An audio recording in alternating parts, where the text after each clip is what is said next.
I'm a physician trained in infectious diseases. And following my training, I moved to Somalia from San Francisco.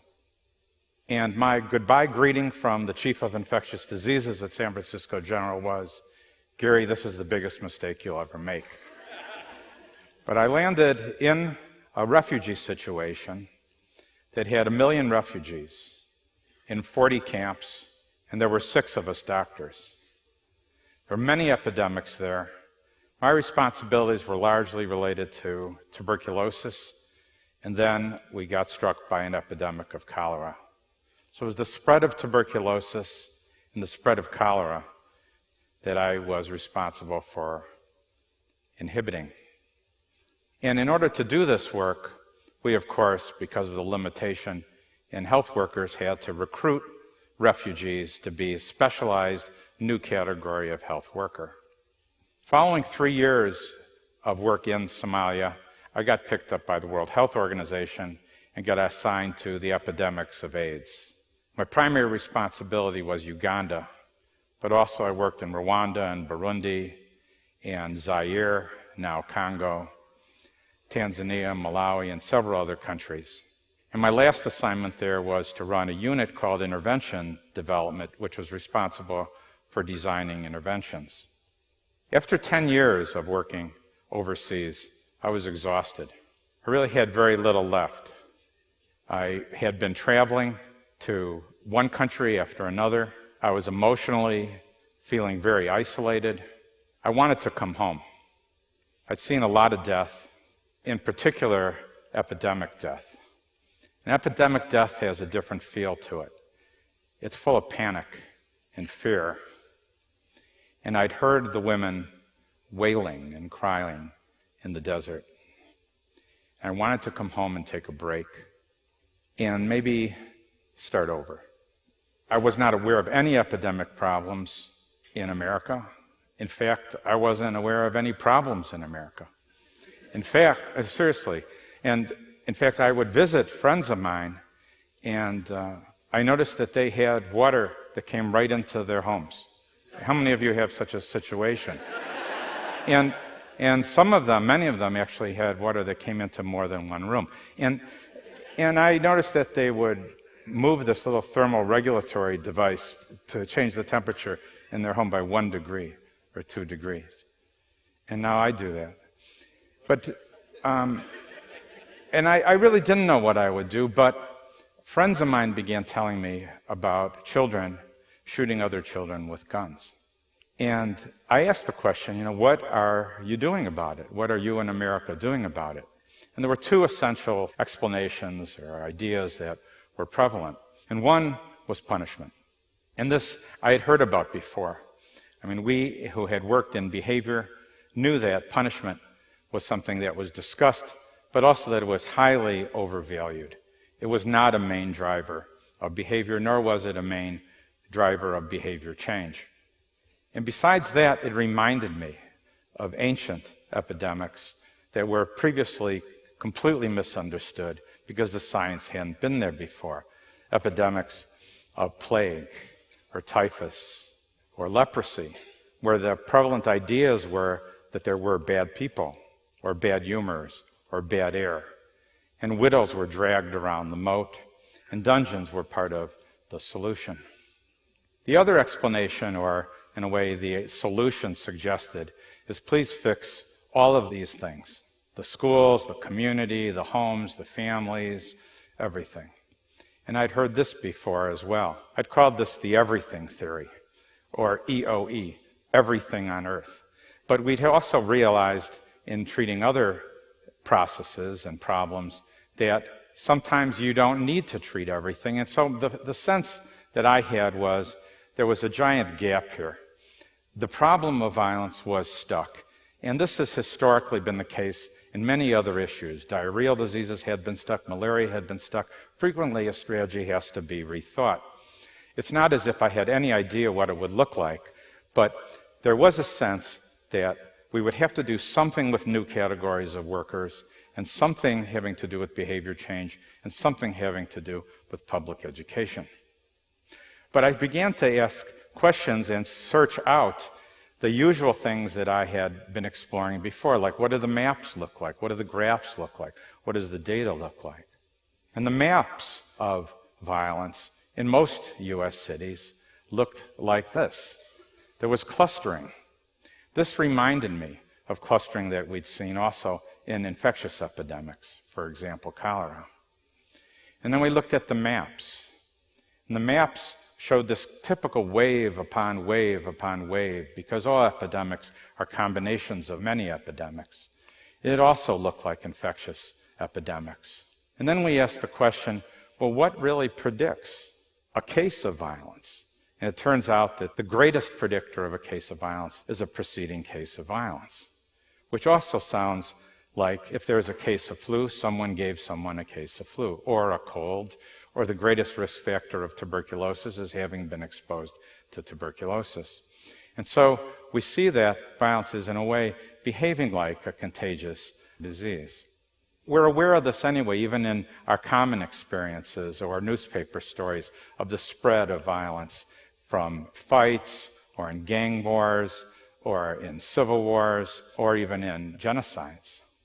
And so there's good news about this, though, because there's a way to reverse epidemics, and there's really only three things that are done to reverse epidemics, and the first of it is interrupting transmission.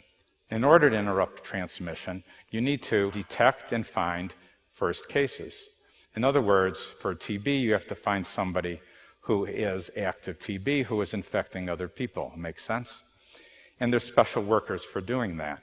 For this particular problem, we designed a new category of worker who, like a SARS worker or someone looking for bird flu, might find first cases. In this case, it's someone who's very angry because someone looked at his girlfriend or owes him money. And you can find workers and train them into these specialized categories. And the second thing to do, of course, is to prevent further spread. That means to find who else has been exposed but may not be spreading so much right now, like someone with a smaller case of TB or someone who is just hanging out in the neighborhoods, but in the same group. And then they need to be, in a way, managed as well, particular to the specific disease process. And then the third part is shifting the norms. And that means a whole bunch of community activities, remodeling, public education, and then you've got what you might call group immunity. And those combination of factors is how the AIDS epidemic in Uganda was very successfully reversed. And so what we decided to do in the year 2000 is kind of put this together in a way by hiring new categories of workers, the first being violence interrupters. And then we would put all of this into place in one neighborhood in what was the worst police district in the United States at the time.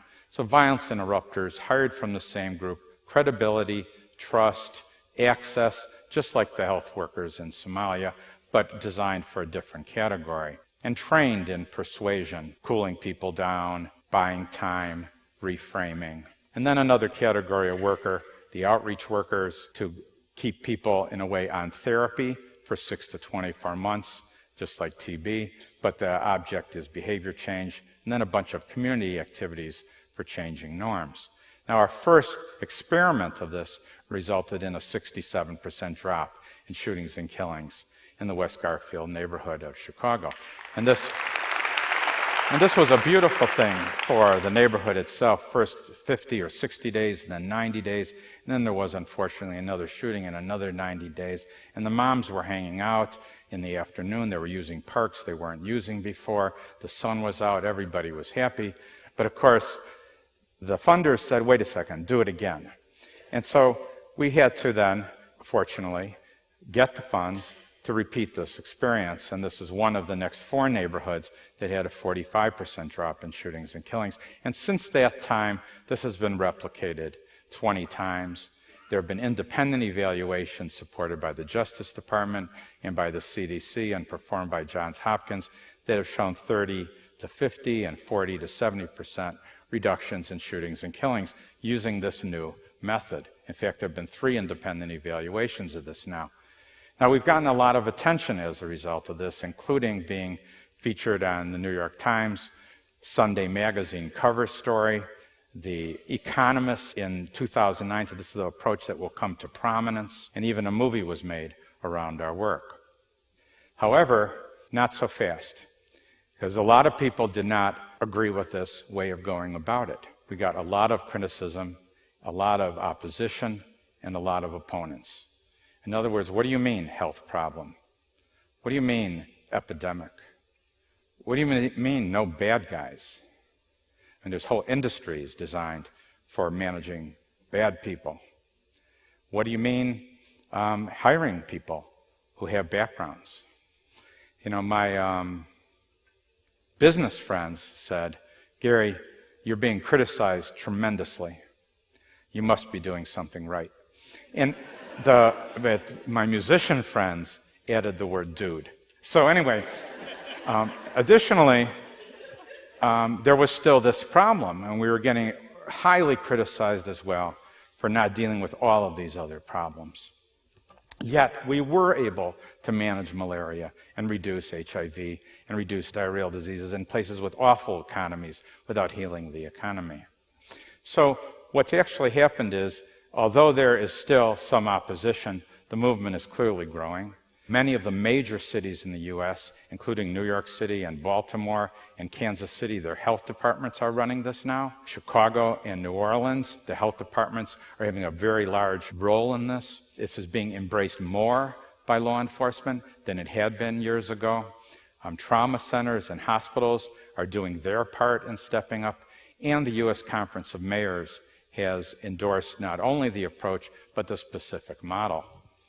Where there's really been uptake, even faster, is in the international environment, where there's a 55% drop in the first neighborhood in Puerto Rico, where interruptions are just beginning in Honduras, where the strategy has been applied in Kenya for the recent elections, and where there have been 500 interruptions in Iraq.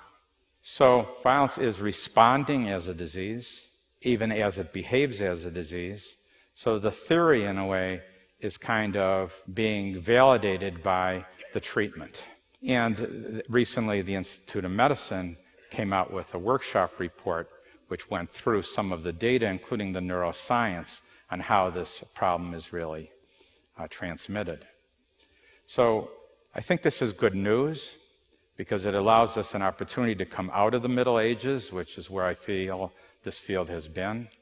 It gives us an opportunity to consider the possibility of replacing some of these prisons with playgrounds or parks, and to consider the possibility of converting our neighborhoods into neighborhoods, and to allow there to be a new strategy, a new set of methods, a new set of workers. Science, in a way, replacing morality, and moving away from emotions as the most important part of the solution to science as a more important part of the solution. So I didn't mean to come up with this at all. It was a matter of, I wanted actually a break, and we looked at maps, we looked at graphs, we asked some questions, and tried some tools that actually have been used many times before for other things. For myself, I tried to get away from infectious diseases, and I didn't. Thank you.